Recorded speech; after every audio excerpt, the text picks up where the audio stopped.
Olá pessoal, tudo bem? Nesta aula nós vamos falar de algumas boas práticas que você pode e deve utilizar quando você vai criar uma planilha, um relatório, um dashboard, uma solução em geral utilizando o Excel. E aí eu listei 8 dessas principais boas práticas.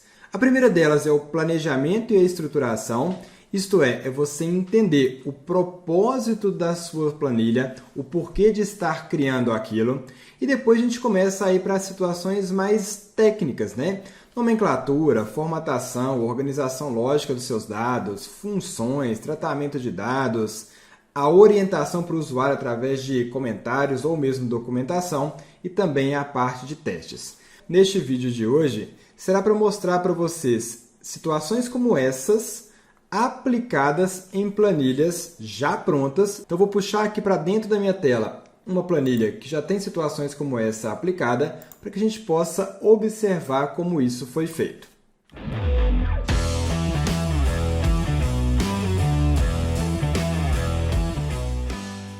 A primeira boa prática que eu mencionei é o planejamento e estruturação. E como que eu fiz esse planejamento e estruturação para poder desenvolver essa planilha de sugestão de cronograma de estudos?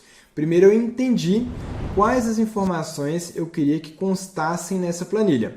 Então aqui na minha concepção eu queria que tivesse muito claro para os meus alunos que as nossas aulas dessa trilha são segmentadas aqui em degraus, e aí eu tenho até o degrau 9.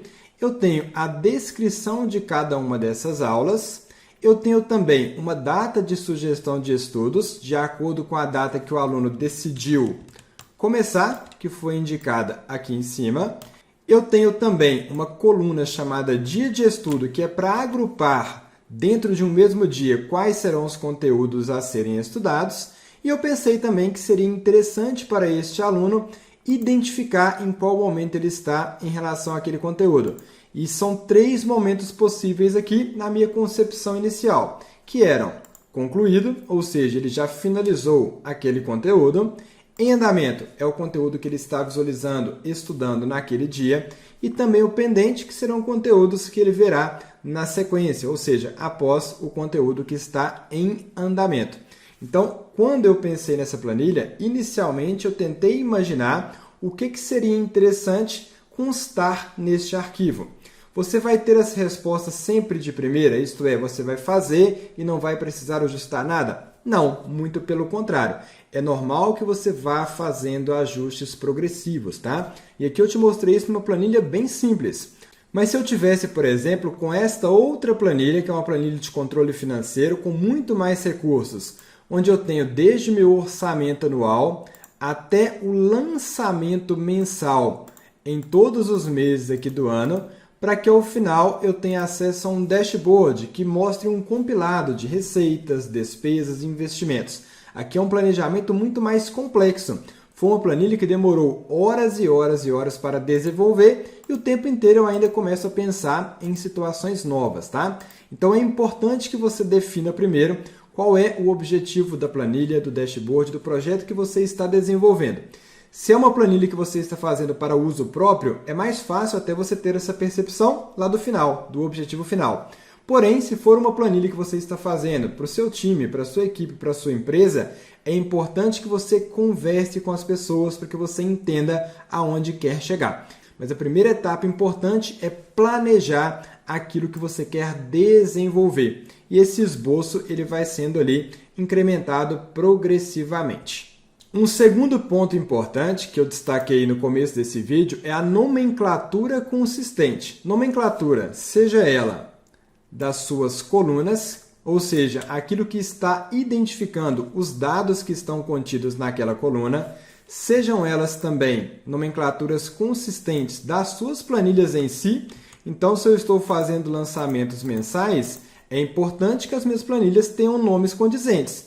Se aqui se chamasse planilha 1, planilha 2, planilha 3, eu não teria referência da minha informação. Então, a nomenclatura consistente ela vai no nome do seu arquivo, controle financeiro, no nome das guias, das planilhas, das abas que compõem esse arquivo, no nome das suas colunas e também em nomes que eventualmente você dará a conjuntos de dados e tabelas aqui dentro do Excel.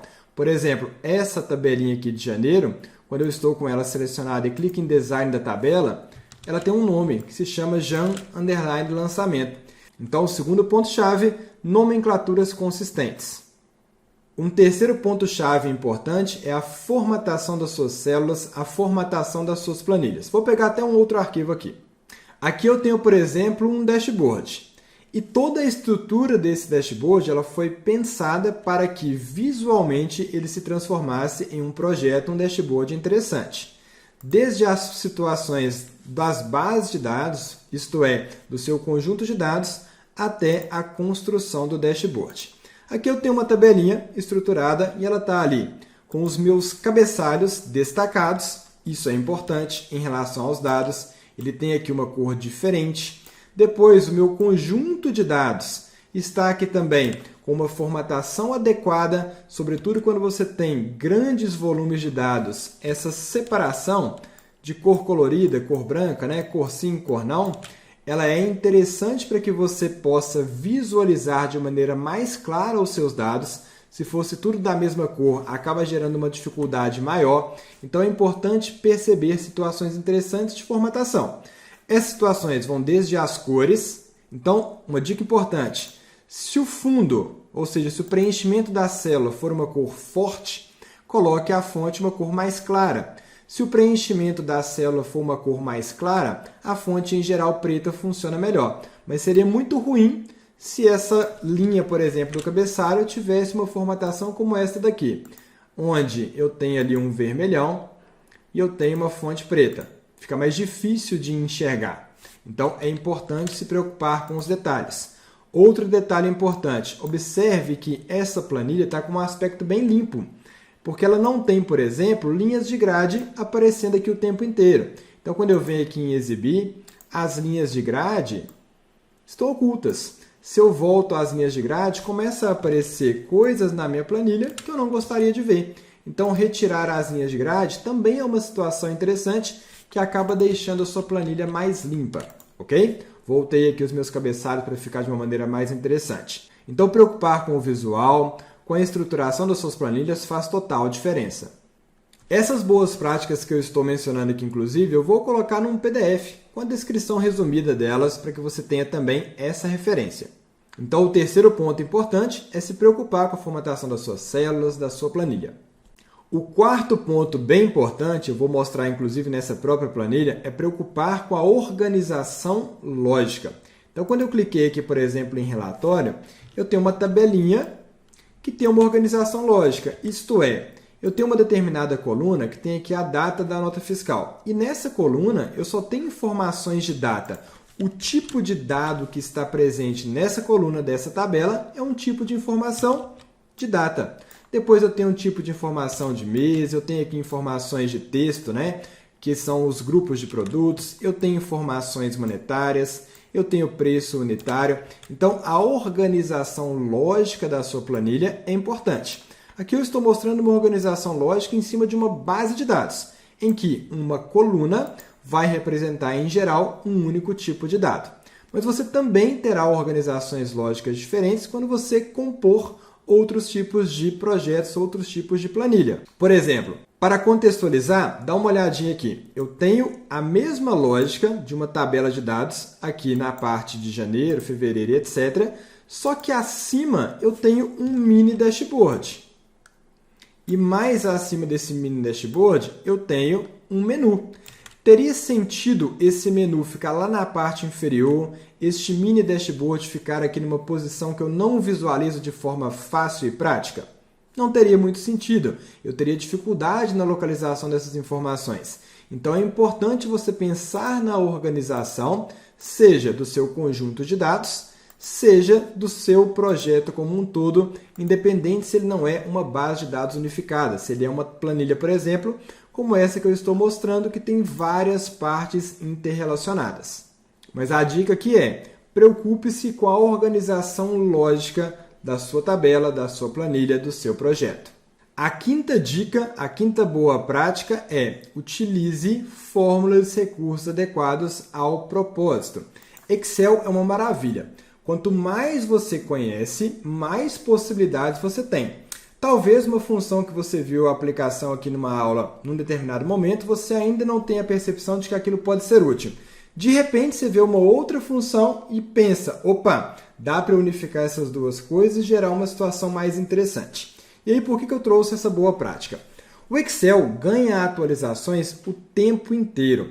Então, anteriormente, a gente não tinha uma série de funções já prontas para realizar determinadas tarefas. E a gente tinha que fazer essas funções de uma forma muito mais trabalhosa. Um exemplo clássico, tá? Antigamente, para a gente poder obter valores exclusivos, a gente tinha que selecionar os valores, remover valores duplicados e assim sucessivamente. Depois surgiu o Power Query para fazer de forma facilitada. Eu tenho, dependendo do propósito, a função única que faz isso de uma forma extremamente automática e as coisas vão sendo acrescentadas pela Microsoft de forma a facilitar o nosso trabalho. Mas sempre tente pensar na situação mais simplificada possível para atender a uma determinada demanda. Outra coisa importante, existem funções mais recentemente lançadas. Essas novas funções, esses novos recursos, em geral, só estão presentes na versão mais recente do Excel, que é o Office 365. Então, talvez você comece a desenvolver, por exemplo, um projeto e utilize ali a função ProcX. Entregue esse projeto para uma empresa, para um cliente que tem uma versão muito antiga, o que não tem muito sentido. Empresa, em geral, trabalha com a versão mais recente, mas por algum motivo ela trabalha com a versão lá do Office 2007. E aí o ProcX não existe. Então, aquela função que você fez não vai funcionar. E aí você vai ter que modificar para um PROC-V ou para um índice CORRESP. Então, entender o seu contexto também é fundamental. Pense sempre em funções que vão facilitar. Aqui, por exemplo, eu tenho uma função que, ao indicar qual o meu dia de estudo, estou no 10º dia, por exemplo, automaticamente ela calcula qual será o dia do mês, tendo como referência o dia que eu marquei de início, mas eu deixei as coisas linkadas. Assim como eu também criei uma formatação condicional para visualmente facilitar, tanto no farol, quanto na visualização aqui da cor do tipo de status que tem aquela minha tarefa. Então, sempre tente pensar em situações que serão interessantes, ok? Um detalhe importante aqui também. Quando você tem tabelas de dados, não mescle tabelas de dados. Então, não tem sentido, porque essa coluna C é muito grande, porque tem ali a descrição da aula, eu mesclar a coluna C e a D.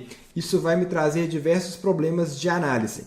Então, tabelas de dado a gente não mescla. Agora, mesclar títulos, isso aqui não faz diferença, isso aqui não vai atrapalhar as suas análises em geral, ok? Sempre pense nisso também na hora de gerar as suas estruturas. Então, o quinto ponto importante, preocupe-se com as fórmulas e recursos que você vai utilizar. E quanto mais conhecimento você tem no Excel, mais fácil isso vai ficando. Um sexto ponto importante diz respeito à preocupação com o tratamento e modelagem de dados. E para te demonstrar isso, eu trouxe aqui um outro projeto, um outro dashboard. Este dashboard foi desenvolvido utilizando vários recursos interessantes aqui dentro do Excel. O primeiro deles que a gente utilizou para tratamento de dados é o Power Query, que eu vou abrir aqui agora. E é um recurso para tratar os dados de maneira automática.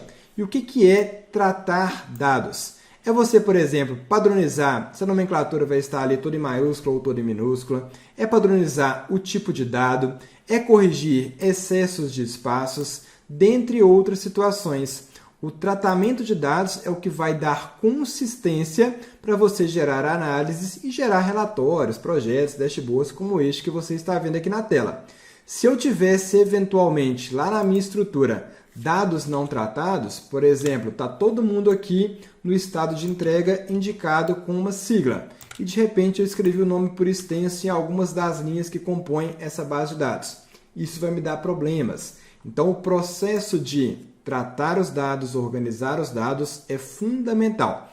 Outra boa prática importante diz respeito aos comentários que você pode inserir na sua planilha para orientar os usuários. Por exemplo, quando eu insiro um comentário, aparece aqui esse marcadorzinho. Quando eu clico sobre ele, aparece um comentário que eu fiz para o usuário.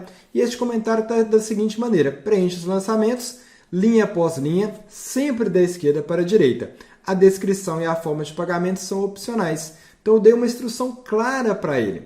Colocar esses comentários, documentar a sua planilha, explicar o porquê das coisas vai facilitar para que outras pessoas possam utilizar e até mesmo para você futuramente atualizar, dar alguma manutenção. Então, essa preocupação com comentários, com documentação, ela é extremamente importante. Inclusive, outros recursos podem ajudar nesse processo. Por exemplo, o bloqueio de células que você não quer que o usuário modifique, a própria validação de dados para evitar que o usuário insira tipos de dados inadequados. Isso acaba entrando tanto neste processo de orientação do usuário, e aqui uma orientação mais forçada, quanto também na estruturação em geral da sua planilha. E, por fim, faça revisões e testes. Não adianta nada você criar um projeto que você ache maravilhoso se ele não está atendendo ao propósito.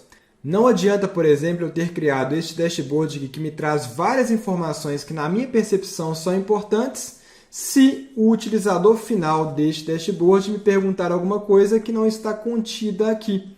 Então, se você está desenvolvendo um projeto para você, você vai ter essa percepção se está faltando algo ou não. Se você está desenvolvendo um projeto para outras pessoas, numa consultoria, internamente na sua empresa, na sua equipe, para um parceiro, é importante que você valide com ele as expectativas. Isto é, o que eu estou te entregando aqui atende à sua necessidade? Se sim, ótimo. Se não, o que eu preciso ajustar? E você mesmo realizar os testes para ver se está tudo funcionando perfeitamente. Se eu realizar um determinado filtro, o meu dashboard está atualizando automaticamente da forma como deveria? Se eu clicar aqui no meu hiperlink para visualizar a minha base de dados, está da forma como eu gostaria? Então, os testes são importantes por você e também por outras pessoas. Legal? Como eu disse, vou colocar inclusive aqui um material de apoio com um conteúdo mais descritivo sobre essas boas práticas, para que você, quando estiver desenvolvendo alguma planilha, algum projeto, se lembre, opa, é interessante que eu não mescle aqui tabelas de dados. É interessante que eu organize visualmente as minhas planilhas. É importante que eu coloque ali um comentário em uma situação mais específica. É importante que os meus dados estejam padronizados. Tudo isso vai fazendo sentido e vai entrando na sua cabeça de maneira muito natural. Num primeiro momento, tudo que a gente faz na vida é uma novidade. Fiz uma coisa pela primeira vez, aquilo é uma novidade, eu não estou ainda 100% confortável. À medida que eu vou progredindo, isso é ficando transparente, assim como quando você aprende a dirigir, praticar um esporte e qualquer outra coisa. E conte conosco nessa jornada. Opa! Curtiu o conteúdo? Agora deixa eu te fazer algumas perguntas. Você sabia que Excel é a principal ferramenta do mercado de trabalho? Você sabia também que Excel é o termo mais solicitado nas vagas de trabalho? E você sabia que dominar Excel pode impulsionar a sua carreira, seja em termos de promoção salarial, promoção de cargo, recolocação, renda extra ou mesmo se tornar uma referência profissional? E pensando nisso tudo, eu preparei uma oportunidade especial para você e eu coloquei na descrição desse vídeo. Então corre, clica lá, confira e garanta sua vaga porque elas são limitadas.